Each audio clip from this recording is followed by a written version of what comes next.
El silencio incomoda muchísimo a las personas inseguras. Por eso muchas personas hablan demasiado, se justifican o no soportan los silencios. Cuando yo empecé a trabajar hace aproximadamente más de 35 años, empecé a trabajar directamente como vendedor de productos farmacéuticos y pasé alrededor de 3 empresas antes de pasar a una posición de coordinación y supervisión. Durante todo ese tiempo yo me consideraba un excelente vendedor y era increíble toda la parte de cómo me encantaba jactarme con mis compañeros cuando lográbamos hacer ventas bastante grandes. Era bonito sentirse con ese vendedor con el pecho inflado, contento, muy alegre, porque las ventas se lograban. Obviamente dentro de todo equipo de ventas hay días buenos, hay días malos, hay meses buenos, hay meses malos. Sin embargo, cuando terminé todos mis estudios y ya tenía alrededor de 7 o 8 años de ser vendedor de productos farmacéuticos, yo me sentía como una persona excelente, como uno de los mejores vendedores. En eso se me presentó la oportunidad para entrar a las empresas multinacionales, como lo mencioné en videos anteriores, y ahí fue donde tuve que tocar la realidad. Tocar la realidad es algo duro, porque una de las cosas que hacen estas empresas bastante es capacitar a sus equipos de ventas, ya sea en la parte de ventas como tal, negociación, liderazgo, y realmente pasa uno entre entrenamientos y entrenamientos para ir mejorando las habilidades que uno tiene. Cuando empecé a entrenarme en las habilidades de mejorar mis técnicas de ventas, fue curioso porque en aquel entonces estaba bien joven, mi ego era un pecho bastante inflado y para mí no había mucho que aprender más de ventas.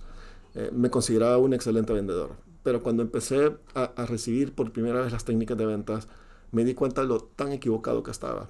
Y llegué a un momento a pensar que ni siquiera estaba a un 5 o 10% de ser un vendedor como nos lo enseñan estas empresas. Hay toda una estructura, pero hay algo que quiero hacer énfasis en esta parte, y es lo importante que es el silencio. El silencio al momento de estar en una sesión de ventas o en una entrevista de ventas. Y eso lo enseña directamente estas empresas. Una de las cosas que aprendí directamente dentro de estos cursos es que el silencio también comunica. Y que nosotros como vendedores no teníamos que salir corriendo para llenar esos espacios vacíos cuando el cliente se queda callado o cuando nosotros nos quedamos callados. Lo más importante es no llenar esos espacios vacíos. Y años después, cuando empecé a estudiar ya mi carrera en desarrollo personal, me di cuenta por qué también el silencio es tan poderoso del lado de aquel que lo puede manejar. Cuando uno genera esos espacios en silencio, hay algo muy interesante que sucede. En la otra persona se generan microespacios de ansiedad. Y cuando hay microespacios de ansiedad, mueve a esta persona a negociar o a tomar decisiones dentro de esos espacios de ansiedad, lo que genera o da pequeñas ventajas hacia nosotros como vendedores. Y esas son cosas que uno las va aprendiendo en el camino.